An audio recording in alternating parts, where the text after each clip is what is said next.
I don't have to go resetting the tuner because it's already preset to the bands and it detects.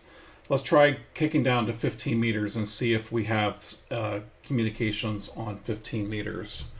So one of the things I'd like to do when I switch bands is to go ahead and erase the band activity window. It's just a personal preference. You don't have to do that if you don't want to. But I am seeing on the waterfall we're getting some communications here. So I'm going to go ahead and respond to HI3A. And we have that, I believe, in the Dominican Republic. Is that correct? Unfortunately, since I'm recording this before the event, I don't have any of you to yell at me to tell me, no, you got it wrong, you got it wrong. So, but let's see if I get a response back to this call, and I am getting a response back. So WSJTX is responding with R plus 01, so just barely above the noise floor. And we're getting new alerts from Grid Tracker right here.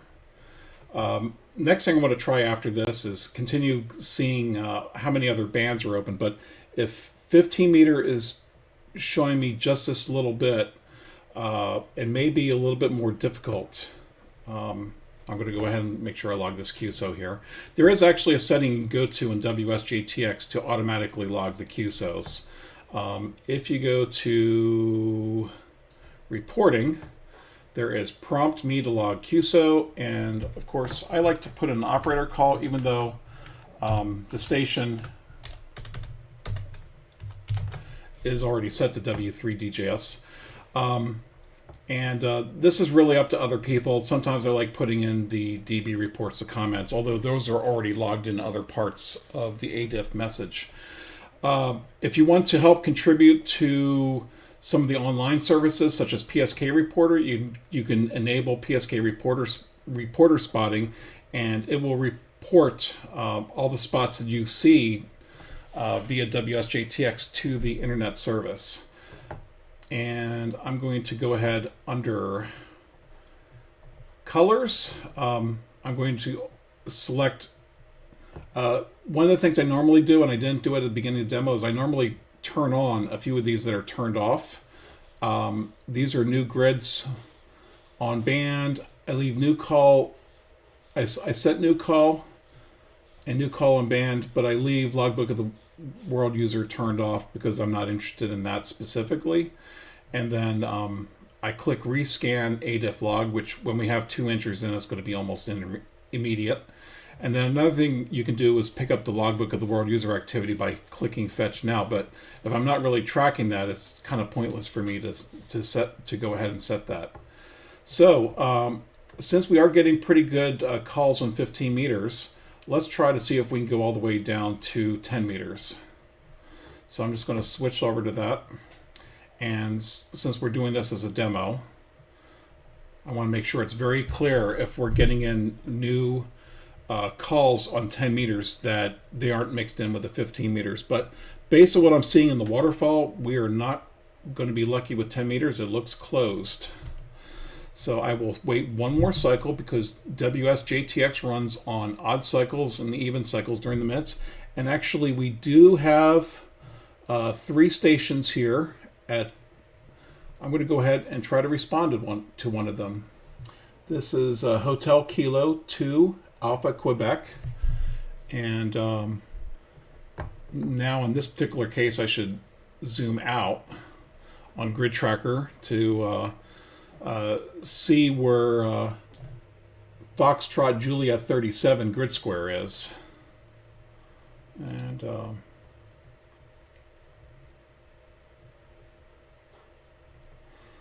okay, they're answering another station right now. So I'm just going to go ahead and wait through this cycle and then re-click enable transmission again. One of the things I don't understand about WSJTX is why sometimes it turns off the enable transmit. I mean, it does it only when the other station is talking, but it doesn't do it all the time, and I don't know why. So there is a very wonderful manual for WSJTX. And I've answered lots of questions in the manual over the years by reading it, but this is not a question I've ever seen the answer to. Okay, so if I'm reading this map right, it looks like FJ37 is in Colombia, according to Grid Tracker. So let's see if we can't make this QSO to Colombia.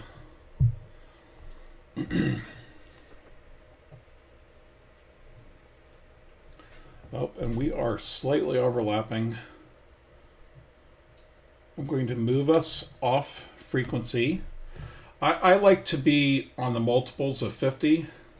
So I usually get it pretty close, and then I click the up arrow or the down arrow to make it like 1700, plus 1700 on the waterfall.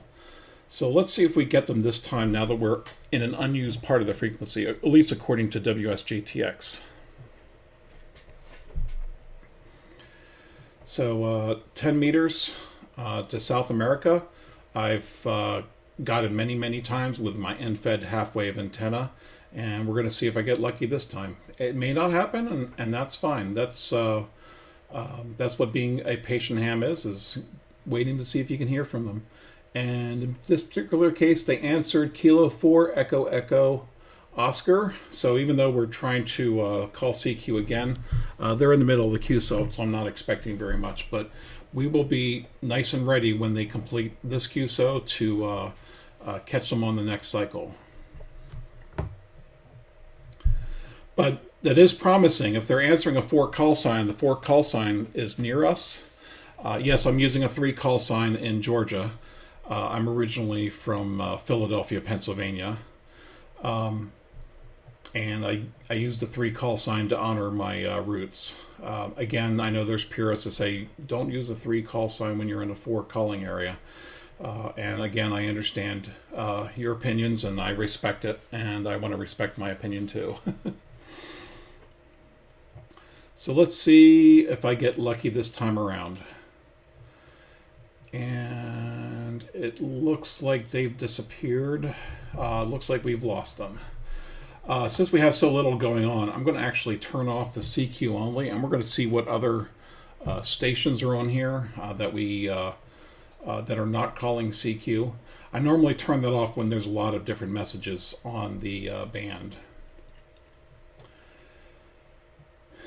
But in this particular case, we have so few stations. So yeah, we see. It looks like it. Looks like we have a couple of local stations and a couple of foreign stations on 10 meters. But I believe we've lost HK2AQ, so I'm going to go ahead and turn off the enable TX. But I will wait one more cycle to make sure they don't come back, because that would be rude if I called for them and then they come back and I don't answer. So there is an etiquette to this. And no, I am not hearing them. So what I'm going to do is change to one last, I'm going to change back to 12 meters and see if I can't hear anybody on 12 meters. So I switched mid-cycle here, so I'm going to have to wait a whole nother cycle to see if I'm getting stations on 12 meters. There looks like there are a couple, and let's try Yahoo Victor 5 Echo Victor Alpha. Let's see if we can get them to come back to us. I believe that's Venezuela. Oh, and yes, Grid Tracker is showing us Venezuela. One of the things that ham radios taught me is geography. So, and I got an answer back. So here we go. Venezuela is returning a call back on 12 meters. And it says new alerts in the Grid Tracker window. So they're saying I'm 8 under the noise floor, and I'm telling them they're right at the noise floor. So let's see if we get an RRR or an RR73. Oh, no, they didn't hear our last message, so they're repeating. And that's another thing, is just to be patient. You know, sometimes the conditions flicker a little bit, and you just have to give it a little patience. I've seen a lot of stations, they give up after 3 tries, and that's fine. They're welcome to do that. I've seen other stations hang on for 5 minutes, which is a lot more than 3 tries. So it really depends on what the mood of the operator is, plus if they really want your area. And that is the 3rd try there, so we're responding back. Hopefully they hear us this time.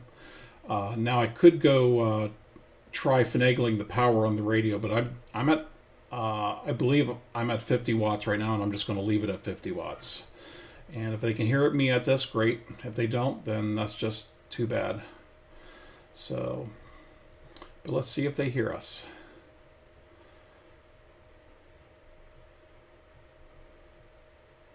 Okay, they gave up. They gave up. They gave up. Let's try W7OK. 7, I believe, is Oregon or Washington. And see if I can't get this station on 12 meters.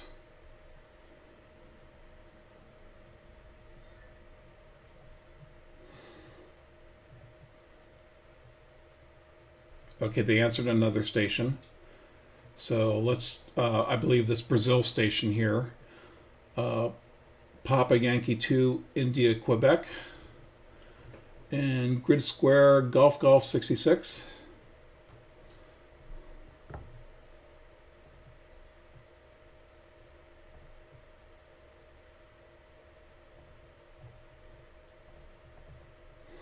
And I'm telling the map to zoom out a little bit so we can see Brazil better. And they are not hearing us. And I don't see them, so I'm switching over to another station.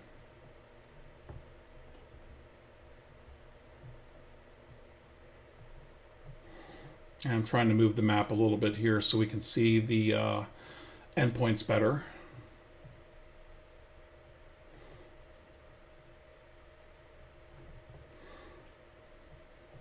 I normally do. Okay, I got an answer back from Papa Yankee 2, India, Quebec.